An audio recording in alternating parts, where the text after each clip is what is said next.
Bafou Culture et Tradition TV. L'écho de notre héritage.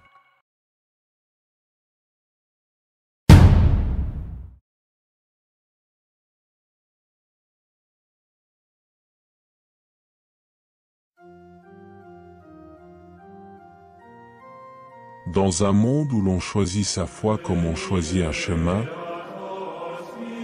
il est des peuples pour qui la spiritualité ne se décide pas, elle s'incarne. Elle ne se proclame pas, elle se vit. C'est le cas du peuple Bamileke.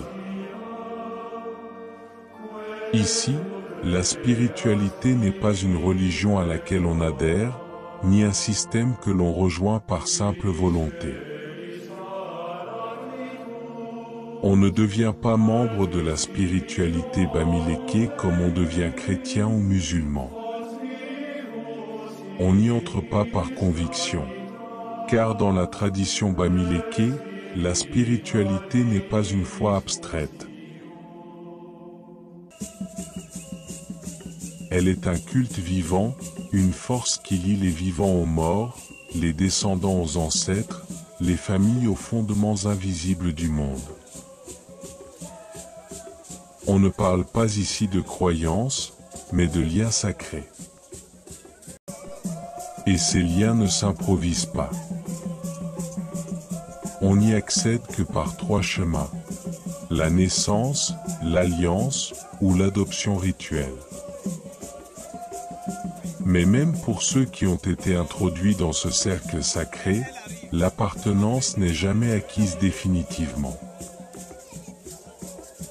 Il faut la vivre, la nourrir, la respecter. Comme le dit un proverbe, ce n'est pas parce que tu es né dans la case du tambour que tu sais jouer du tam-tam. Il ne suffit pas d'être héritier, il faut être fidèle. La spiritualité Bamileke se pratique, se ressent, se manifeste dans le quotidien. La première voie d'accès est celle de la naissance. Lorsqu'un enfant naît d'un père ou d'une mère Bamileke, il est directement relié à la lignée spirituelle de sa famille. Ce lien du sang agit comme une autorisation sacrée. Il donne le droit et le devoir de communier avec les ancêtres, d'entrer dans les lieux interdits aux étrangers, de consulter, de porter certains symboles, de parler avec le monde invisible. Mais ce droit n'est qu'un début, car l'enfant devra être guidé.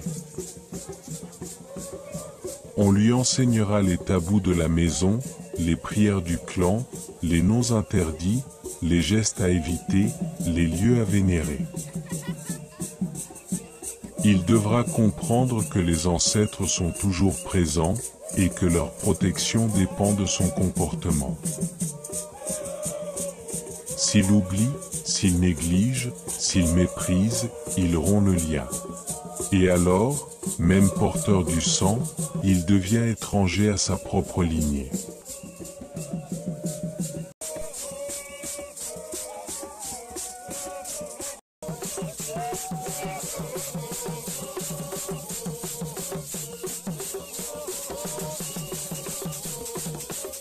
La deuxième voie est celle de l'alliance. Le mariage, dans la société Bamileke, n'est pas qu'un lien conjugal.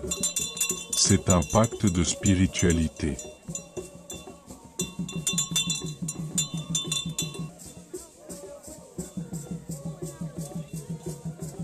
Lorsque quelqu'un épouse une personne issue d'une lignée initiée, il ou elle entre par cette union dans le monde sacré du conjoint. Ce lien donne droit, après certaines reconnaissances rituelles, à l'accès aux ancêtres de la famille épousée. Ce n'est pas qu'une métaphore. Lors des grandes cérémonies, il n'est pas rare qu'on appelle la belle-fille ou le beau-fils à faire une offrande, à prendre la parole, à invoquer un esprit. Car désormais, par le mariage, ils font partie de la maison. Mais là aussi, tout dépend du respect. Si l'époux ou l'épouse se moque des coutumes, ou refuse d'en assumer les codes, l'alliance spirituelle se brise. Le pacte est vivant. Il ne tolère pas l'indifférence.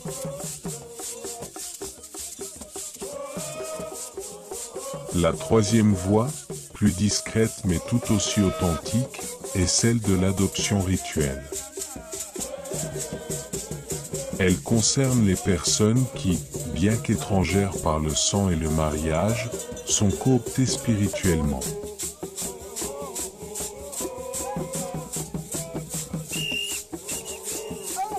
C'est une reconnaissance exceptionnelle, réservée à ceux qui se sont distingués par leur loyauté, leur fidélité, leur engagement silencieux envers une lignée ou un roi.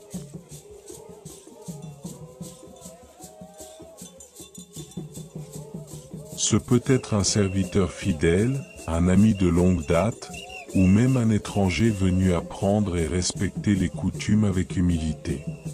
Un jour, les anciens décident de l'adopter. Une cérémonie a lieu. Un nom lui est donné. Des secrets lui sont transmis.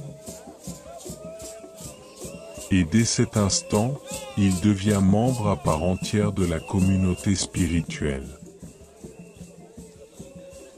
Il pourra parler aux ancêtres, car ceux-ci auront été informés de son arrivée. Mais là encore, tout est exigence. Celui qui est adopté n'a pas reçu un privilège, mais une mission.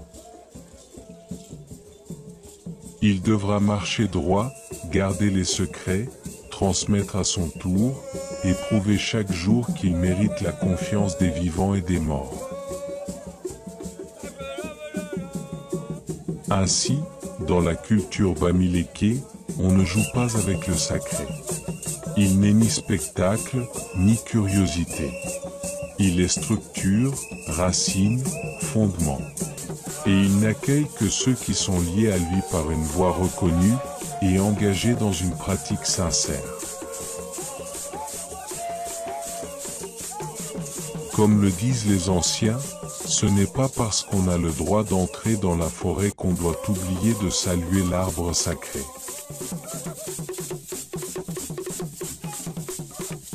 Toute appartenance, aussi légitime soit-elle, appelle au respect, à la pratique, à la mémoire. Car le plus grand danger, ce n'est pas de ne pas appartenir, c'est d'oublier qu'on appartient. De vivre comme si les ancêtres n'étaient plus là.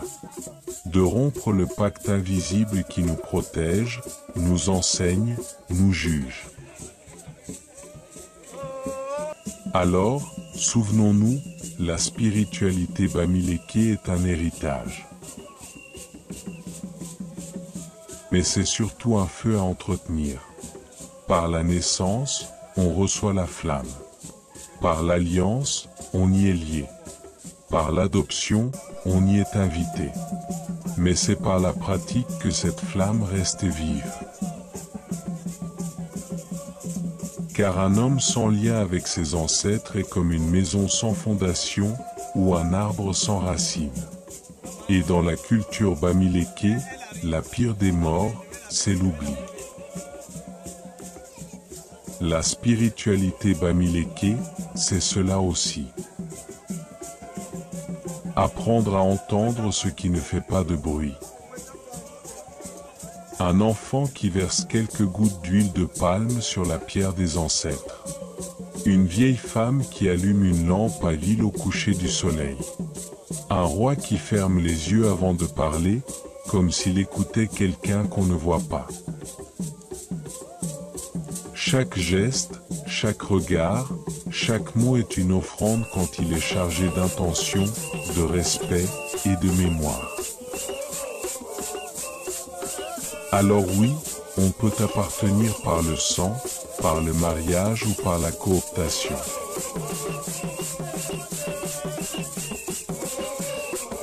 Mais ce qui fait de nous des êtres véritablement connectés, c'est la conscience. Conscience de ceux qui sont venus avant nous et que nous portons en nous. Conscience que nous sommes, à notre tour, des ancêtres en devenir.